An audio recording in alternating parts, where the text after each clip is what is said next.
The question as to whether you can charge political protesters with anti-terrorism charges is one that I am aware will soon be challenged before the High Court.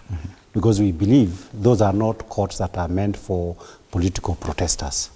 And the matter could actually already be in court had it not been for the scale which 20 or 30 lawyers, including myself, involved in these things, we've had to go to so many courts at the same time. And today, Boniface is being presented to court. So that even has a serious element of inconvenience for many of us, the advocates. Remember, the young people that we are talking about, initially when we went to court, we had been instructed with regard to these BCP officials. But when they were presented, obviously they were presented with people from Matu, from Gilgil, from Roiro and elsewhere.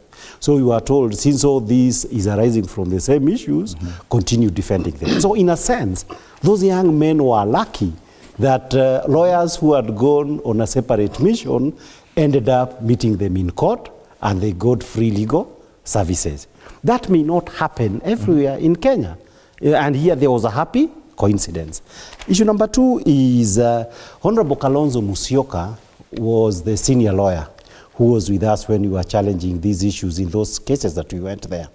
And he was explaining, he was a member of parliament where the Anti-Terrorism Act was passed, I believe, sometime in 2012.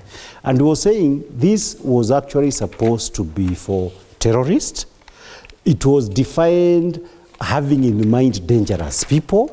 And he said that in one of those days when we were there, he actually saw certain people, some from Iran and Pakistan, who are actually being charged with terrorism. And he was asking the magistrate.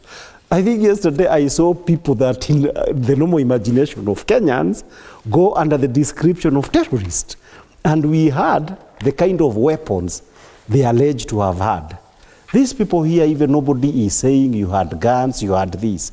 And I think the issue of Boniface, when you hear them say that they have planted something that we associate with terrorists, I think the CID are learning, because the magistrate were also surprised that people whom you don't even accuse to be armed are being arraigned before the court. I think they have decided, let's play it better. Let us allege that Boni had some offenses. The third issue, as I wind up on that issue, is the issue of politics of desperation. You know, when you say you have started using the sledgehammer to kill a fly, I think it describes you more than the people you are targeting. In fact, it is only a very weak government and a desperate one that would do some of these things. In Uganda, which I follow closely, for the simple reason that Kenya is being taken the Ugandan direction, you will find that in the first 10 years of Yoweri Museveni, at least 7-8 years, he did not have to deal with his political opponents through the anti-terrorism law. In fact, it started after he actually lost the election to Besigye. Then it is where now he started saying, let us call Besigye a terrorist. Even here in Kenya, and the reason why we are taking this thing very seriously is that in Uganda, they started from up. So that you say it is Besigye more than his supporters, who is the terrorist. In Kenya, we are doing a bottom-up, and the police are trying to help the government of the day to do a bottom-up, because the strategy has been this.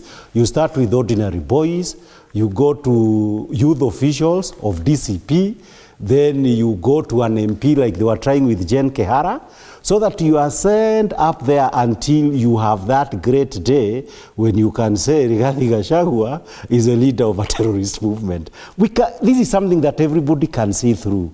But again, in the 21st century, with the 2010 Constitution, and you are elected democratically, it is a shame that we have gotten into this space less than 3 years into an election.